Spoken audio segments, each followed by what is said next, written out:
But check it out. That was Sammy's Own Anything, and this is what Sammy's Own looks like. Bring it up, bring it up, bring it up. There, look at that. There he is. How are you, Sammy? What? Yeah. What's up, man? What's going on, dude? It's so funny. You know what? I was just kind of going through YouTube, and then I found the video for this song, and I was like, wow, how come I haven't seen that video before? It's ridiculous. He's got Suave's in it, K7's in it, George Lamont, of course. Am I missing somebody? No, that was it. For you, all four of you guys. Amazing video. It's on timspinnin.com right now, too, if you want to check that video out, but wait till after the show. But say, hey, man, so welcome to the show. This is it. Wow, man. Oh, wow. It's surreal. I get to chill with my Chicago people. That's right. Man. Super excited. So you've been around for a while. You've worked with Carlos Barrios many times. Some other producers. How was Carlos to work for? I know he's a great guy. Anything you want to share with us about working with the great Carlos Barrios? Just before you answer, Carlos Barrios produced Lizette Melendez. He produced Karina Temptation. He's done edits on like Jasmine on the Loose. I mean, if you look him up in like Wikipedia or you go to Discogs, everything Carlos Barrios has touched is like magic. And you're working with them. You guys are friends. I saw you guys on the other show, on Frankie's show. And so how cool is Carlos Barrios, really? Does any of that coolness rub off on you? Is that what happens? You cool by association? Is that what happens, or what is it? He's an incredible dude, man. I got to tell you, if you take away the music, you take away the movies, you take all of that away, and you just have Carlos right in front of you, he is truly one of the most amazing people that I have encountered, which is why I could truly consider him one of my best friends. He's like a brother to me. I love him to death. And I'm always grateful to have, to have been able to work with him. I mean, the guy's amazing. Forget about it. He's super talented. I mean, but just to be his friend, I'm good. Just being his friend alone, it's all good for me. Oh, that's amazing. That's cool. So tell me how you get your start. Go ahead. What happened? How did it all come about? You've been a singer your whole life. Is that what happened? Then tell me. I was doing music like in the mid to late 80s, and I got lucky, and I was signed to Atlantic Records, and there were a lot of other artists on Atlantic at the time. Were you signed under Sammy's Own, or was it a different name? I was actually in a group called Release. Okay. And my history goes so far in depth. I mean, not only was I in this group, Release that was signed to Atlantic, but I used to dance for Spirit Matter. I was a part of their group for a minute, and I mean, I've kind of had my hands on a little bit of everything.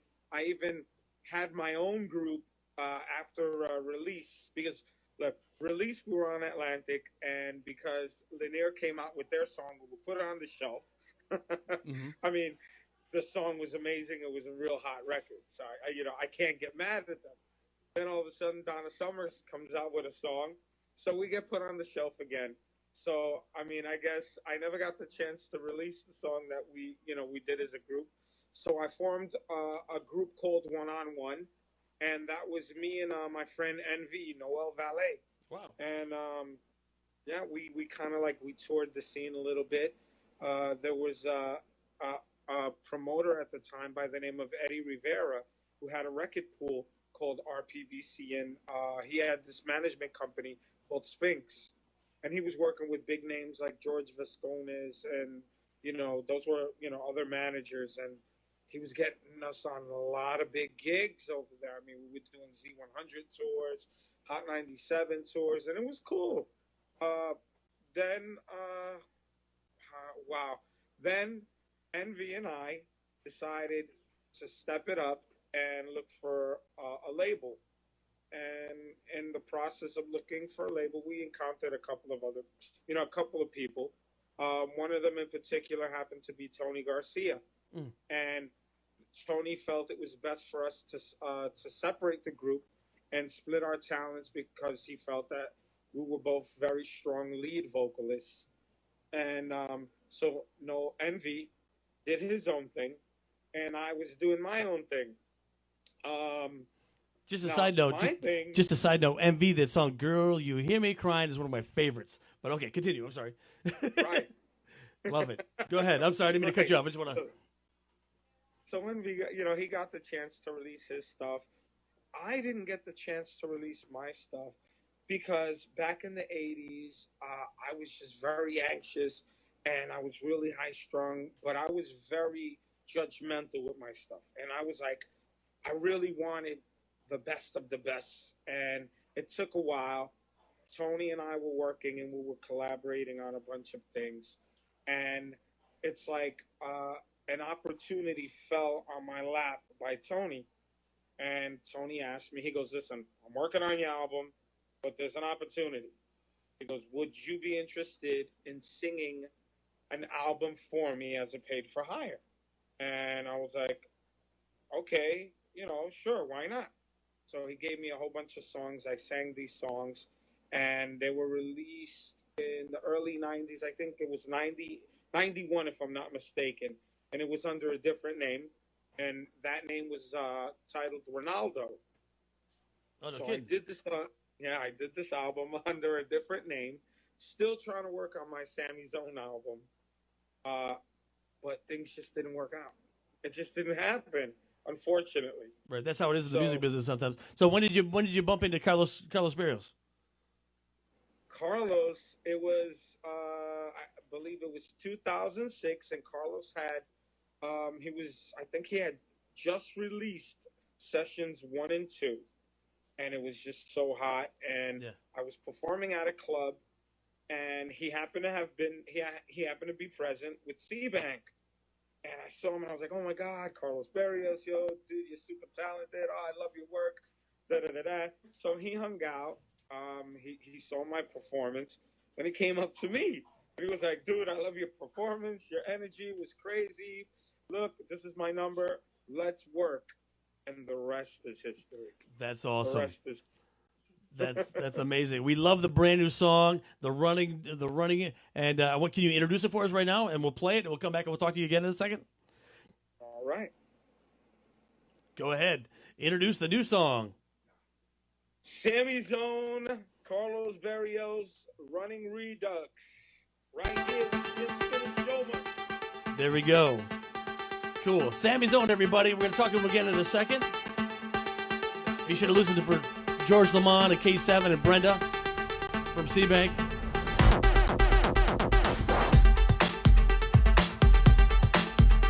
Love, love, love it. There you go. Running.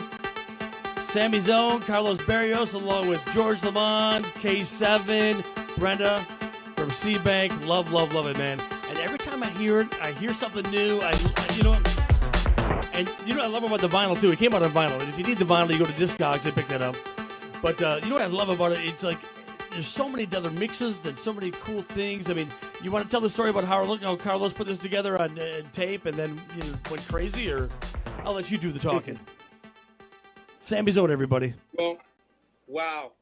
Carlos, where to begin? This record has so much history. This was a very challenging record, to say the least, trying to get into. Because, I say this and I mean this. There's certain records that should not be touched or ever be remade. And in my opinion, this was one of those records. I said to myself, Carlos, how in the world are we going to remake this record? Mm-hmm. And it was a complete accident. It was a complete accident. While we were doing vocals, actually, while we were working on another record that we have titled Running, Carlos was breaking down the music, and I heard he was playing some of the drums, and I started singing Hot Steamy, right over the drums, and he was like, wait a minute, hold on, wait. He plugs the mic back in, and he's like, okay, go. So I did the vocal 10 years ago. No kidding. And Yeah, and it kind of like stood on the shelf for a minute. You know, I have a lot of shelf lifespan, as you can see. You know, thank God I don't spoil, but Well, yeah, the record was put on the shelf for a little bit, and I convinced them. I said, you know, let me test the waters and let me perform it, see what the crowd's reaction is, and it was okay. It was okay. They were, because the song is so iconic, so yeah. uh, they were feeling it. So he started noticing that. He was like, you know what? All right, let's take it to the next level. And I said, in order for us to really do this record and serve it justice, Barrios, I said, we're gonna have to call in some friends, man. The heavy And hitters. Yeah. yeah, I think we can't just do a typical, George Lamont K7 and C Bank backgrounds. We need to do something very different, and we managed to pull it off. I mean, I have a very good friend named Angel Ramirez, who's he was a part of a very big group called the Barrio Boys, and Angel is the one who rewrote it in Spanish, and that for some reason has been forget about it. It's so well received. It's incredible, and the guys like what we were doing, and we're all good friends. I've known them for many years. I went to school with K7. It's crazy. We went to high school together. Me, him, Mark Anthony. So we have a lot of history, and it just worked out. It happened to work out, and of course Brenda Seabank. Yeah. She just she with her voice, the smoothness. It just so worked out. I mean, I'm blessed to have been on a record with them. I think if not for nothing, I got to give credit where it's due, and I'm just a fraction of the success of this record. I have to give more props to George K, Seabank, and Carlos because these are more well-established artists, and I think if it wasn't for the fact that they didn't believe in me and helping me get this record where it needed to be, it wouldn't have gotten there. So I'm forever grateful and thankful to them. That's awesome, And man. of course, you, Tim, No, it's not. that mix. I got to tell you, I'm forever grateful. Thank you so much for being a part of this show, man, and taking time out of your schedule, man. I'm such a huge fan, and I just chopped up, just take pieces of what you do, and then makes just, I've got issues that go way back that I need to make everything mine, but that's okay. But dude, thank you so much for being a part of the show. Really, Sammy, I don't think we've ever talked before, but here's a hug from Chicago.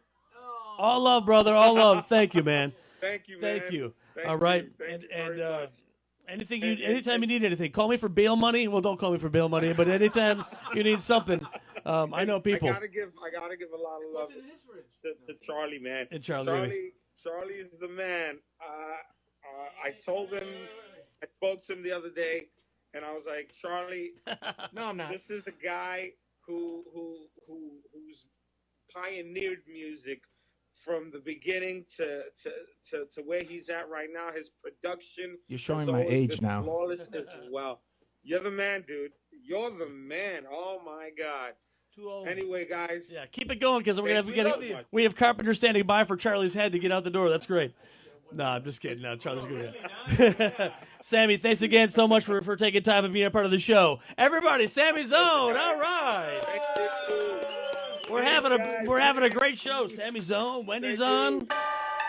Diddle D's watching right now. We'll play Diddle D, and we got more jams coming your way.